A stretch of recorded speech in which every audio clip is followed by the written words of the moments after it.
예, 235쪽입니다.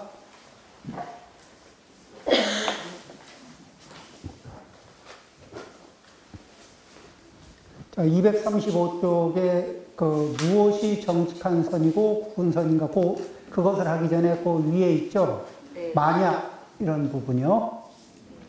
만약 사물을 피상적으로 보면 선과 악을 분간하기 어렵다. 겉모습만 봐가지고는 선인지 악인지 구별하기 어렵다. 그러면은 겉으로 어떤 선한 행동을 한 것 같든 또는 악한 행동을 한 것 같든 그것과 상관없이 어디를 봐야 한다? 마음을. 그것은 모두 마음에 달려 있다. 마음이 어느 선한 축에 그 상대를 진실로 위하는 마음으로 이루어진 행위인지 자기의 이익을 도모하면서 발생된 일인지 요거를 이제 살펴봐야 된다는 거죠. 이것이 굉장히 사소해 보이지만 이 중심축 신구를 신업 부업을 중심으로 보는 건 피상적으로 보는 거고 마음을 중심으로 보는 거는 이제 마음은 의업을 잘 살펴봐야 되겠죠. 의업의 소재 이것을 살핀다. 그래서 이것이 보통 사람들과 성현들의 이 선악을 보는 관찰하는 그 관찰 포인트의 차이가 여기다. 이런 얘기를 하는 겁니다. 자, 두 번째, 무엇이 정직한 선이고 구분선인가? 오늘날 사람들은 종종 지극히 보수적이고 좋은 사람을 선량하고 친절한 사람으로 간주한다. 근데 여기서 이렇게 얘기하면 이제 이 말을 보수적이고 좋은 사람을 선량하고 친절하고 뭔 말인지 잘 모르잖아요. 요 포인트가 뭐냐면은 어떤 사람을 얘기하냐면은 여기서는 근원지사라고 얘기를 했어요. 근원지사라는 말이 뭐냐면은 그냥 시키면 뭐라고 얘기하면은 예 이것 좀 해주실래요? 예. 윗분이 이렇게 지시하면 토 안 달고 예. 그리고 싹싹하게 일을 잘해요. 그러면 시키는 사람 입장에서 바라보면 되게 착하죠. 그럼 우리는 그런 사람을 착하다고 얘기해요. 그런데 성현들은 그거를 뭐라 그러냐면은 이 공자님은 특히나 뭐라 그랬냐면은 덕의 도적이다. 덕을 훔쳐가는 덕을 해치는 도적이다. 그러면 그게 왜 그러냐면은 윗사람이 이 사람은 선과 악에 대한 기준이 없어요. 윗사람이 시키는 거에 대해서. 토한다고 해요. 착하게. 윗사람한테만 착한 거예요. 그럼 윗사람이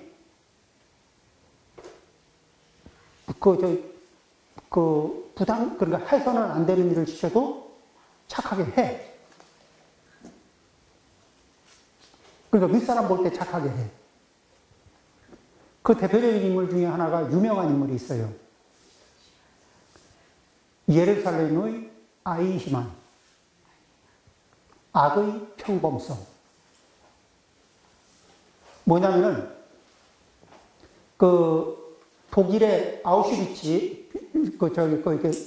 유대인, 포로 수용소에서 유대인을 학살하는 일을 전담해서 했던 인물이 하나 있어요. 아이히만이라고.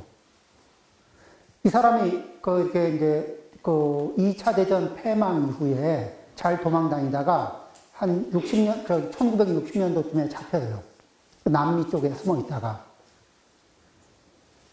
그러고는 이제 예루살렘에서 재판을 받는데 어떤 문제가, 보니까 되게 나는 뭐 특별한 거 없어요. 그냥 시키는 대로 했을 뿐입니다. 그리고 정신감정을 해봤어요. 근데 그게 평범해요. 이 사람 뭐냐면 위에서 내려준 이 지시를 수행하는 게 아랫사람의 당연한 도리 아니냐. 자기 도리를 다했을 뿐이라는 거예요. 착하게.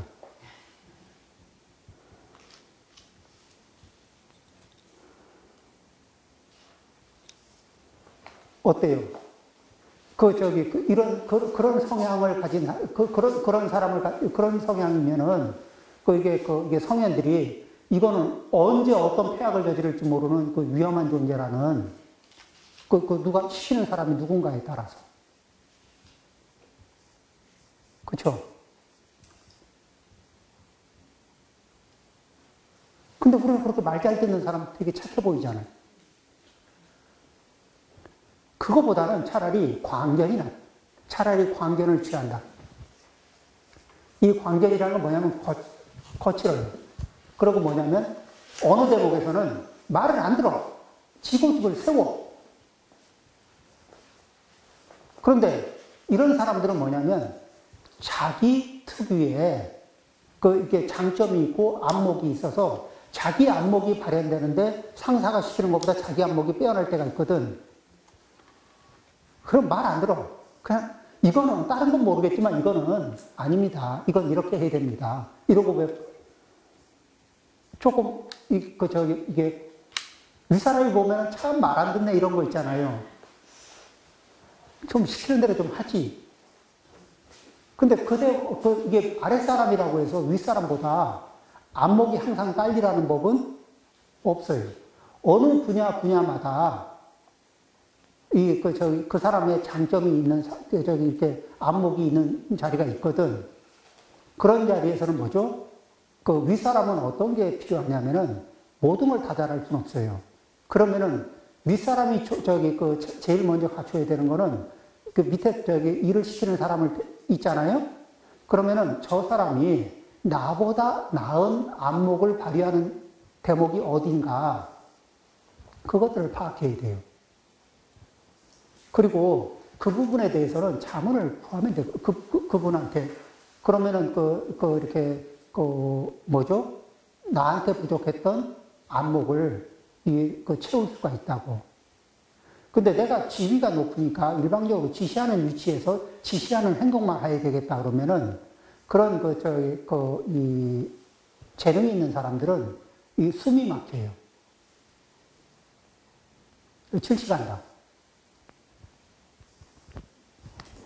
오히려 이제 이렇게, 그렇게, 버티는 자리가 있으면, 이게 성현들은 물어보죠. 왜 그러는데? 설명을 해봐. 그러면 제가 고집을 세우려고 세우는 게 아니라, 이거는 선은 이렇고, 후는 이렇고, 자초지정을 쭉 얘기하다 들어보면, 아, 맞네. 그래, 그럼 그래야지. 이렇게 될 수가 있거든요. 그래서 이 지금 근원지사를 보면은 거의 모두 뭐냐면, 이 선을 행한다고 칭찬하면서 그 사람을 이렇게 가까이 해요. 그렇지만 석인들은 차라리 광견, 그게 좀 뻗팅기고 자기 주장을 이렇게 내세우느라고 조금 이 거친 맛이 있어도 이렇게 한 분야에 자기 안목을 가지고 자기의 정확한 의견을 낼 줄 아는 사람들, 이런 사람들을 취한다.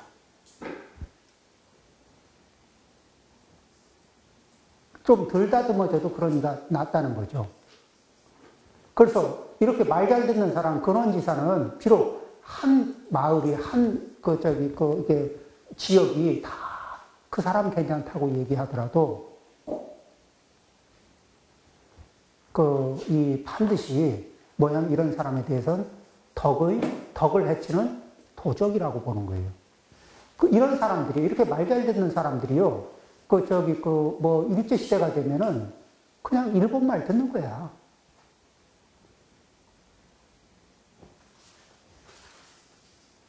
그쵸? 그 전까지는 상감마마 말 잘 듣다가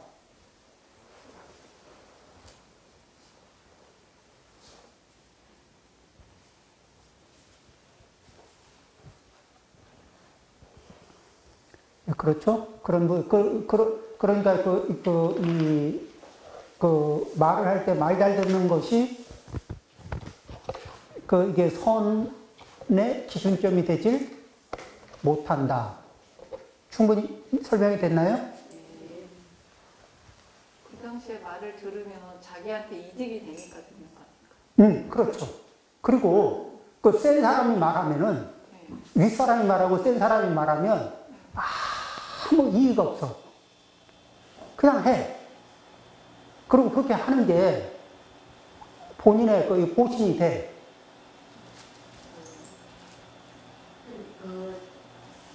갈등을 느낄 수도 있잖아요. 네. 이제 두 사람 생각이 그렇죠. 틀리지만은 어떤 예를 들듯이 같은 경우에 이제 자기 이걸 위해서 그냥 단순히 악당이 노릇을 하는 사람도 있지만은 그렇게 악당이 노릇을 하기까지 또 본인은 또 그러니까 갈등을 느꼈을 수도 있잖아요. 그러니까 갈등을 느끼는 사람은 그런 사람은 이게 자기 판단의 기준점, 선악의 기준점이 있잖아요. 근데 이 근원지사라는 분은 이분들은요. 아예 그런 갈등이 그게 중요한 게 아니에요. 네. 그냥 그럼 예. 근데 실제는 이제 이런 거는 이제 어디냐면은 군인들이나 이렇게 군인들이 훈련 받을 때 사실은 근원지사를 만들어요. 군대 안에서는 생각하지 마라. 명령하는 대로. 명령이 떨어지면 해라. 그렇죠? 발포 이러면은 총을 쏘고 군대에서 군대는 그렇게 이렇게 훈련이 돼요.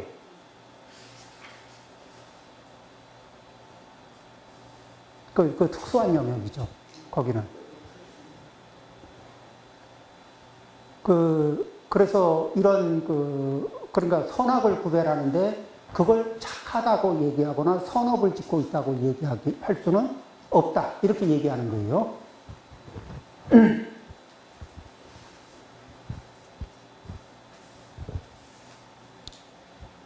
자, 그러나 236쪽입니다. 그러나 옛 성형과 유독한 사람들은 꿈이 있고 자기의 주관이 있고 그리고 거기에 대한 선악을 선별할 줄 알고 그리고 그 중에 선을 추구해 갈 줄 아는 사람, 선에 대한 안목이 있고 그걸 추구할 줄 아는 사람들, 꿈이 있고 품이 있는 사람들을 더 좋아했다.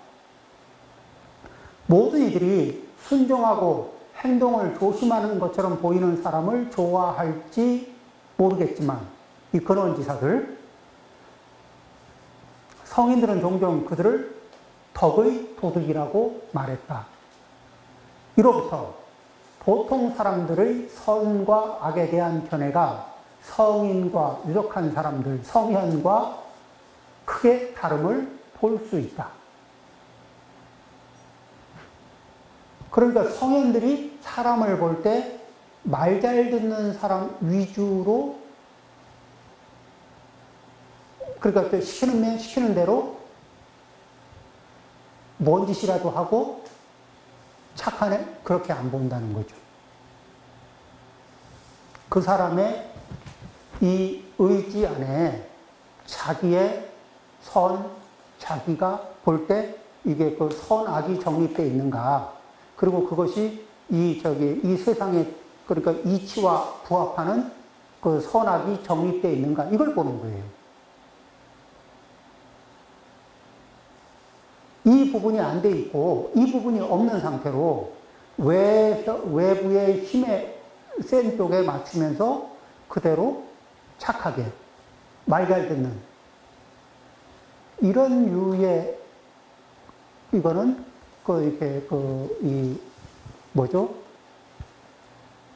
그냥 말을 계속 잘 듣고 있어도 선하게 안 보죠. 언제든지 악으로, 어떤 악도 가능한 그런 상태거든.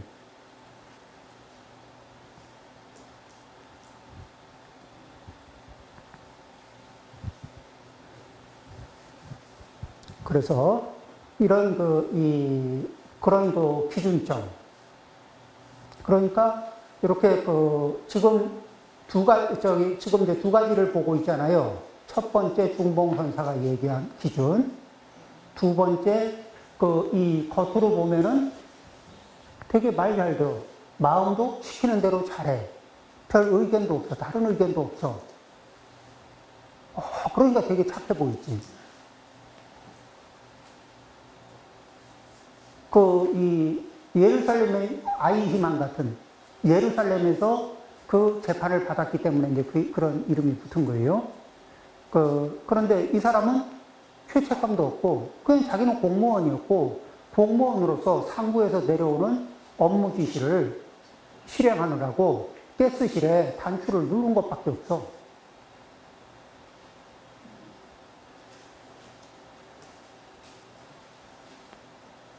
그리고 그걸 안 하는 게 도덕적으로, 그러니까 월급을 받고 공무원으로서 해야 할 일을 그걸 안 하면 그게 자기가 오히려 직무를 태만히 한 게 되는 거죠. 판단이 그렇게 가는 거예요, 그분은. 그런데 그 사람도 이제 잘못된 건 줄 알았으니까 나 그렇게 소마가 남녀해서 그렇게 살았죠. 아니, 자기가 잘못했다가 아니라 시절이 변해서 자기가 처벌당할 수 있으니까 처벌을 피해서 숨은 거예요. 그리고 잡혔을 때도 특별하게 죄책감이 있거나 그런 건 아니었어요. 예.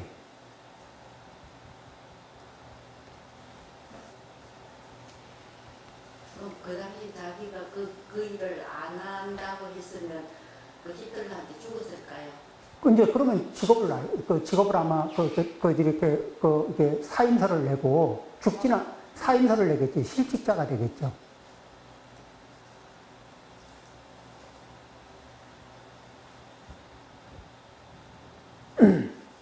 이제 선과 악은 그렇습니다.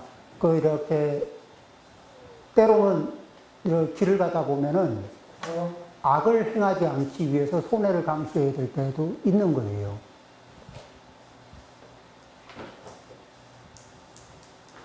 근데 이런 분들은 이게 손해를 감수할 의사는 심지에 그런 게 아니죠. 그죠? 요 두 번째가 그러니까 크게 우리가 겉으로 봐서는 구별할 수 없지만 특성이 의협에 이게 객관적인 성현의 안목에서 바라보는 선악이 정립이 되지 않고 개인적인 선악의 기준점도 정립이 되지 않고 외부의 힘에 의해서 이것은 언제든지 이렇게 기준점이 이렇게 왔다 갔다 할 수 있는 이런 사람들 있죠. 이런 사람은 절대 선하다고 보지 않는다는 거죠, 성현들은. 이야기가 조금 몇 가지를 줄 수도 있는데 요즘 친일 이야기로 좀 많이 떠들었잖아요. 많이 떠들었는데 그 당시에 예를 들어서 서정주 시인 같은 사람들도 친일이라 했거든요. 뭐에 대해서 무슨 소문을 써줬다든지 어떤 약간 친일적이었던 그런 일을 한두 번 한 것까지 그런 식으로 이야기를 했는데. 근데 서정주 그런 분들이나 이렇게 보면은 처음부터 그러니까 아무 생각 없이 끌려갔던 게 아니라 이게 왜 지식인들이 왜 시간이 가면서 좌절을 먹으면서 그냥 왜 무릎을 꿇어버린 그리고 무릎 꿇은 자신이 불편하면서도 왜 무릎을 꿇은 사람들이 있다고요. 근데 그거를 예. 같은 인문인들은 저는 아무 건 없지만 서정주 씨가 너무 좋기 때문에 그 사람이 그런 식으로 해서라도 살아남아가지고 좋은 시를 쓴 게 난 너무 고맙다. 이렇게 이야기를 하니까 같은 문인 이렇게 또 문단에 있는 그 사람은 굉장히 그걸 비판을 하더라고. 그러니까 저는 이제 서정주 시인에 대해서는 이렇게 그분이 그러니까 이완용하고 다른 거예요. 그렇죠. 예. 그러니까 다르긴 해도 너무 그런 식으로 그러니까 잣대를 그렇게 갖다 대는 거예요. 그러니까 서정주라든지 또 이렇게 그 누구죠? 그 이광수 춘원 이광수 춘원도 뭐라고 했냐면은 그 춘원이 그 이렇게 이제 인민군한테 잡혔어요. 그러면서 인민군이 뭐라냐면 인민군을 위해서 글을 써라 이렇게 된 거예요. 그러니까 춘원이 하는 얘기가 있습니다. 내가 일제시대 때 그때 글을 쓰고 그 이후로 얼마나 많은 마음의 고통을 겪고 얼마나 많은 후회를 했는지 모른다.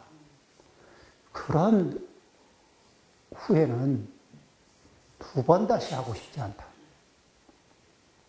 그게 춘원이 그러고 처형을 당했거든요. 한 번 겪어보니까 한 번은 그때 그 대세에 몰려서 어떻게 됐는데 지나놓고 보니까 차라리 죽을 값이라도 그건 아니었다는 거죠.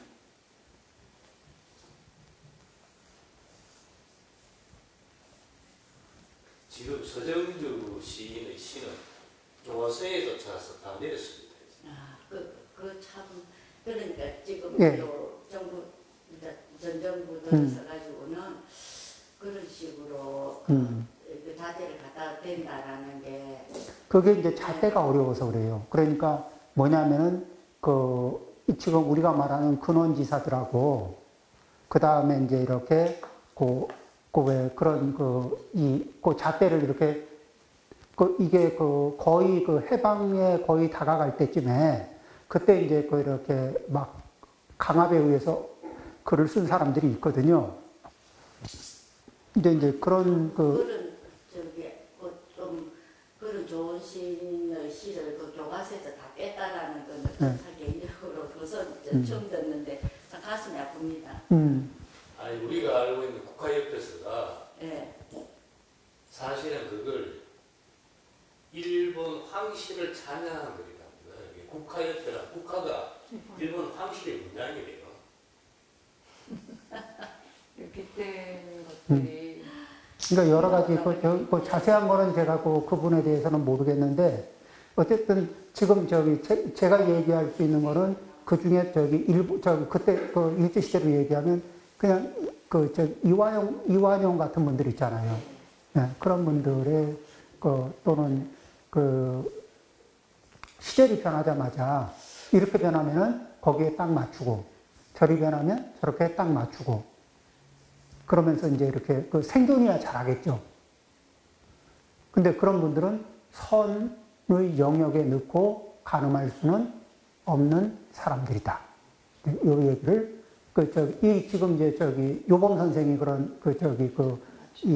그러니까 본인이 평생 이렇게 이제 운곡선사를 만난 이후부터는 이게 불법에 대해서도 공부를 많이 했고 그 다음에 또 이제 유학이라든지 또 이렇게 해서 학문의 깊이도 깊었고 또 자기 실천력도 좋았고 이러면서 이분이 이제 그것을 설명하기 위해서 이렇게 이론을 정립하면서 이게 가지고 있었던 이제 기준점들이죠. 성현들의 기준점을 가지고 와서 자기의 기준점으로 만든 거예요. 그 중에서 공자님이 딱 싫어한 게 뭐냐면 근원지사거든. 예, 근원지사.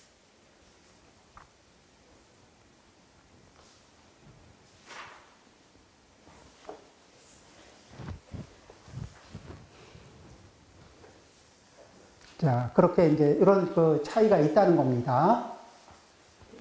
그래서 이 때문에 우리의 판단이 틀릴 수 있다. 보는 기준이 다르기 때문에. 그렇죠? 하늘과 땅의 귀신들은 보통 사람들과는 달리 모두 성인들과 같은 견지에서 선악을 본다. 선악을 보는 자리, 어디? 마음을 중심에다 두고, 의욕을 중심에다 두고 본다. 그러니까 근원지사는 뭐예요? 그냥 대세에 표류하는 사람들이죠. 대세에 그냥 맞추는 사람들이에요. 대세가 이러면 여기에 맞추고, 대세가 저러면 저쪽으로 맞추고,